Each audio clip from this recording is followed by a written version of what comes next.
Iran संग छिड़ी Israel America की जंग हॉर्मुज पर आकर अटक गई है।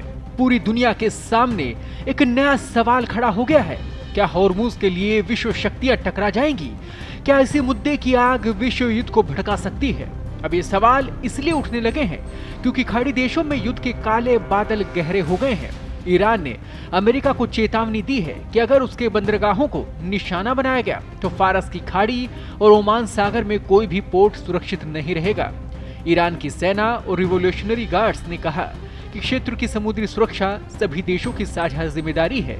अगर सुरक्षा सबके लिए नहीं होगी तो किसी के लिए भी नहीं होगी।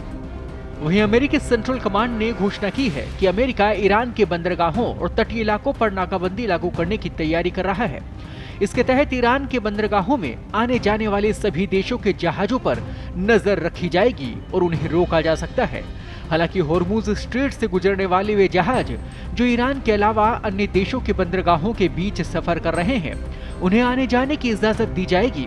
उधर ट्रंप ने चीन को साफ चेतावनी दी है कि अगर उसने ईरान की सैन्य मदद की तो अमेरिका उस पर 50% तक भारी टैरिफ लगा देगा।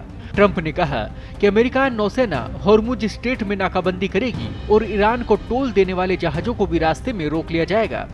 इजराइल के मंत्री बेन गवीर के अल अक्सा मस्जिद दौरे पर जॉर्डन ने विरोध जताया और इसे भड़काऊ कदम बताते हुए धार्मिक भावनाओं को ठेस पहुंचाने वाला कहा। ईरान ने दावा किया कि हॉर्मुज स्ट्रेट पूरी तरह उसके कंट्रोल में है और वो वहां से गुजरने वाले जहाजों को रियाल में टोल देना जरूरी होगा। ईरान में करीब 50 लोगों को जासूसी के आरोप में पकड़ा गया है, जिन पर अमेरिका और इजराइल को संवेदनशील जानकारी देने का आरोप है।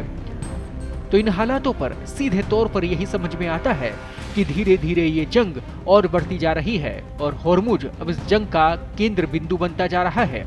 ऐसे में इसे लेकर टकराव और कितना बड़ा होगा ये देखने वाली बात होगी, लेकिन हर कोई ये चाहेगा कि मुद्दा शांत हो और पूरे विश्व में शांति बने। ताज़ा अपडेट्स और बड़ी खबरों के लिए बने रहे पत्रिका के साथ। मैं हूं आपके साथ कृपाशंकर शर्मा। देश दुनिया की ताज़ा खबरें और वीडियोस के लिए अभी डाउनलोड करें पत्रिका ऐप।